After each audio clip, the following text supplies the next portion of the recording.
Hey guys, so we're taking a look at the Dow Jones Industrial Average, and just wanted to point out a few things. I don't really have anything that stands out in the news that I want to point out specifically. We're just going to check out technical analysis right now, and I just want to point out that on the fib charts, I've drawn this little colored box here, and it's at it looks at the Fibonacci levels. So I just want to point out that from the last high that we had, we've dropped down.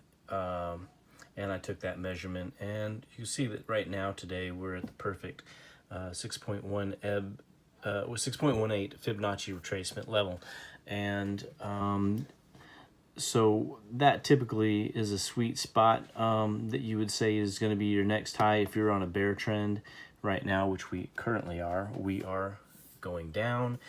We definitely are in a bear trend right now, and we had a really big scare drop down. We got oversold, as you can see right here.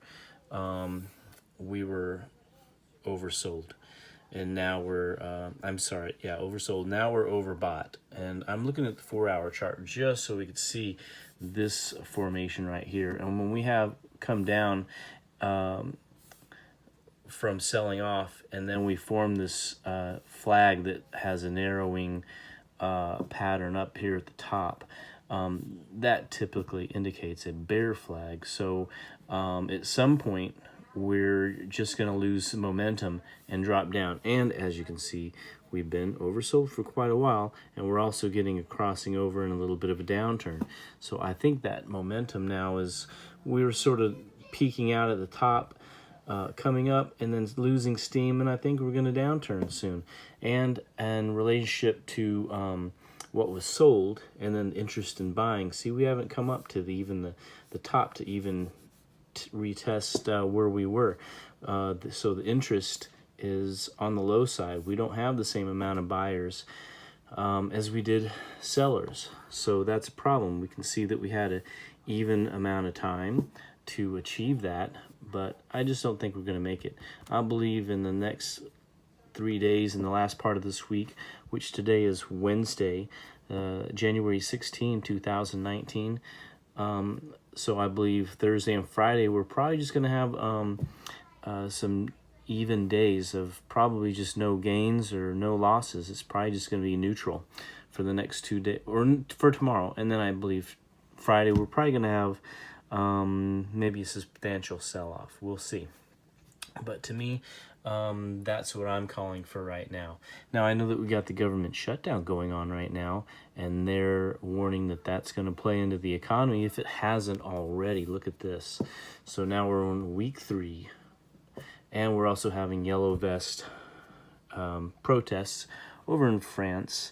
The latest news that I've heard, not only are they protesting being taxed more heavily, and then the wealthiest earners in the country are getting tax breaks at the same time. So they're really upset about that, and it's given rise to the Yellow Vest movement. The last weekend, they protested the banks, and they wanted to organize a bank run. I don't really think it did anything, because you can only withdraw so much a day, so you can't really hurt the banks. They passed that law a long time ago, somewhere around 9/11, in order to keep, it was originally designed to keep terrorists from using banks to finance acts of terror. And I think what it really did to the general public was disallow them, or not allow them to take out money out of their bank and keep it into the system, so you weren't able to hurt the banks. So I see that it would benefit banks in that way. And so if you want to do a bank run, you can't really do a bank run. And so I don't think that the effort of the Yellow Vest is actually going to achieve a bank run. But anyway, that's something that's happening in France. And will it spread? Will it go to other countries? They plan on it, but I don't know what the impact could be. It's just my speculation on their attempts. Anyway, that's it for me. I don't really have any big world news going on, but I just wanted to point out what I see for the end of this weekend, and more bearish trends to come. as far as the U.S. markets go for the stocks. And again, I look at Dow Jones instead of the S&P. I just really believe that the Dow Jones gives more of a better representation of the U.S. stock market as far as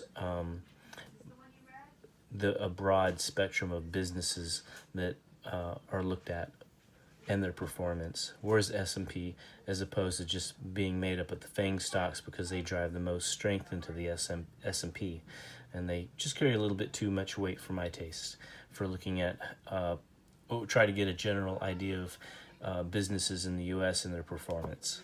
That's it for me, and we'll see you next time. Thank you.